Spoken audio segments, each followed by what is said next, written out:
അങ്ങനെ വാഴ എന്ന് പറയുന്ന പടം കണ്ടു. ഒറ്റ വാക്ക് പറയുകയാണെങ്കിൽ ഒരു എബോ ആവറേജ് പടം. ഈ ഒരു പടം കോമഡിക്കാണ് കൂടുതൽ ഇമ്പോർട്ടൻസ് കൊടുത്തത്. അതിൽ ചില കോമഡീസ് എനിക്ക് വർക്കായി, പക്ഷേ എനിക്ക് അതിനേക്കാളും കൂടുതൽ ഇഷ്ടമായത് ഈ ഒരു പടത്തിലെ ഇമോഷണൽ സീക്വൻസാണ്. അത് നല്ല രീതിയിൽ കണക്റ്റ് ആയിട്ടുണ്ടായിരുന്നു.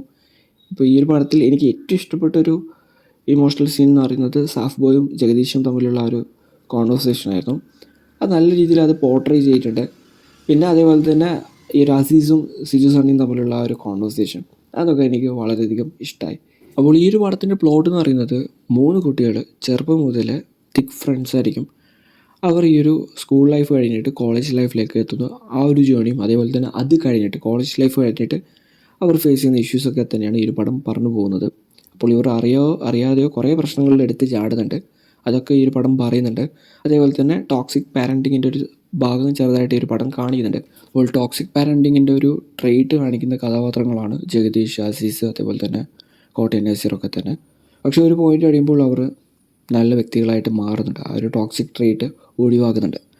അപ്പോൾ ആ ഒരു ടോക്സിക് ട്രെയ്റ്റ് ഒഴിവാക്കാനുള്ള ട്രിഗർ ഫാക്ടർ എന്താണെന്ന് ഈ ഒരു പടത്തിൽ എവിടെയും പറയുന്നില്ല.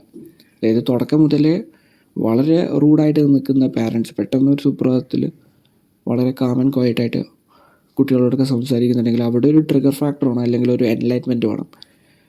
അത് ഇവിടെ എവിടെയും പറയുന്നില്ല. ശരിക്കും ആ ഒരു ഭാഗമൊക്കെ കുറച്ചും കൂടി എക്സ്പ്ലോർ ചെയ്തിരുന്നെങ്കിൽ ഈ ഒരു പടം ഉള്ളതിനേക്കാളും ബെറ്റർ ആയേനെ. എന്തായാലും കണ്ടിരിക്കാൻ പറ്റുന്നൊരു നല്ല പടം തന്നെയാണ്. എനിക്ക് ഇമോഷണൽ സീക്വൻസാണ് കൂടുതലും വർക്കായിട്ടുള്ളത്. പിന്നെ പടത്തിലെ ചില സീക്വൻസൊക്കെ കണക്ട് ചെയ്യാൻ പറ്റുന്ന കുറേ കാര്യങ്ങളായിട്ട് തോന്നിയിട്ടുണ്ട്. എന്തായാലും ഓവറോൾ കണ്ടിരിക്കാൻ പറ്റുന്നൊരു നല്ല മൂവി തന്നെയാണ്. അപ്പോൾ ഹോട്ട്സ്റ്റാറിൽ പടം അവൈലബിൾ ആണ്. അപ്പോൾ നിങ്ങൾക്ക് എന്തായാലും ഈ ഒരു പടം ഇഷ്ടമാവും എന്നാണ് എനിക്ക് തോന്നുന്നത്. So thanks for watching this video. See you guys in the next video.